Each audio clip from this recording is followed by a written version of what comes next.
Hey there. I wanted to talk to you about our editor today for our newsletter, Larry Jaffe.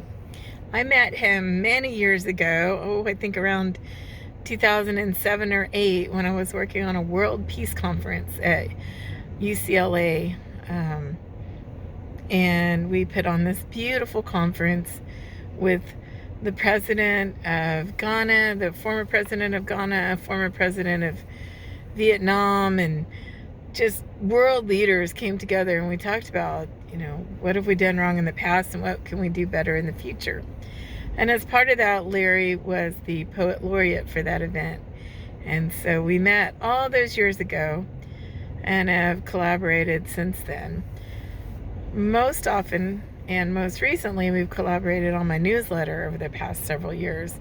He's the editor that takes all my thoughts and makes them cohesive and puts them out in a way that can be comprehended. If you know me, sometimes I'm doing a bunch of things at one time and I need someone to rein me in and focus.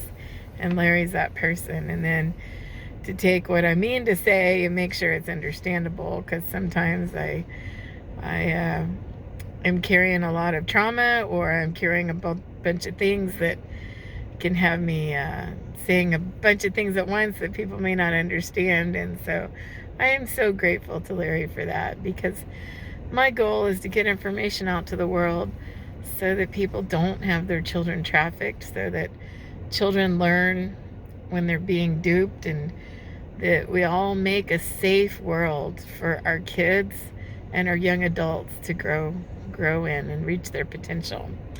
So anyhow, the reason I'm talking about him today is he, and the words may be backwards, but I'll put an image, has written this book. It's a book of poems.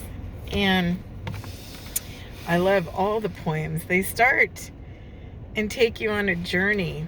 And you get a journey from the victims, from children, from labor, from commercial sex, from them, from their families, from the bad guy's perspective, and from society's perspective, what we need to do about it.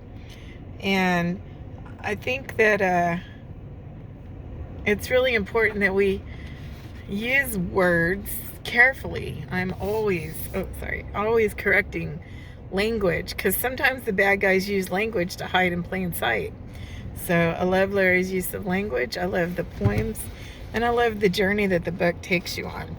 So I hope you'll buy his book.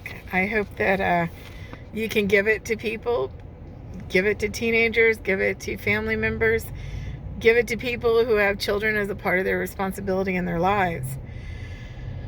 So I wanted to read 2 poems for you, 2 that really resonate with me. As I said, the whole journey resonates with me.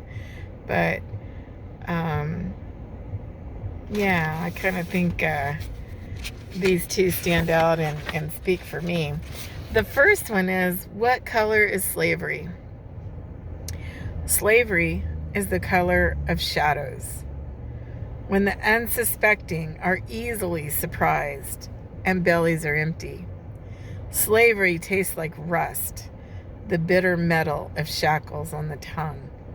Slavery feels like eating broken glass while wearing barbed wire. Slavery is the color of ignorance. Do not let it continue. And the second one is a new era of freedom. And this is what I hope for all of you that are part of my newsletter, that know someone that has my newsletter, that could read Larry's book, that have children and young adults as part of your responsibility. This is a message I send to you. A new era of freedom. The course is firmly set. The route is fully marked. The future is at our fingertips. We are already there and only need to look back. This is the freedom of tomorrow. This is the freedom of today. No one shirks their duties. Every cry is answered with respect. No one shall walk alone. Time is clearly spent. If we don't create the future, who will? If we don't make things right, who will? Time is now. Time is yesterday. Time is tomorrow. Words do not have to collide. Words can live forever. The realm of the spirit is infinite. The realm of our dreams transcends all matter. Don't cry for justice, forge it. Don't cry for freedom, create it. This is our new era for freedom. Cherish it. May gods and goddesses be at your side. We are infinite. Both of those by Larry Jaffe in his book, Abolitionist Poetry Handbook on Human Trafficking. So please get it. There'll be links in our newsletter. And let me know your thoughts about it. Which one resonates with you? What would you say? What would your message be? Till next time.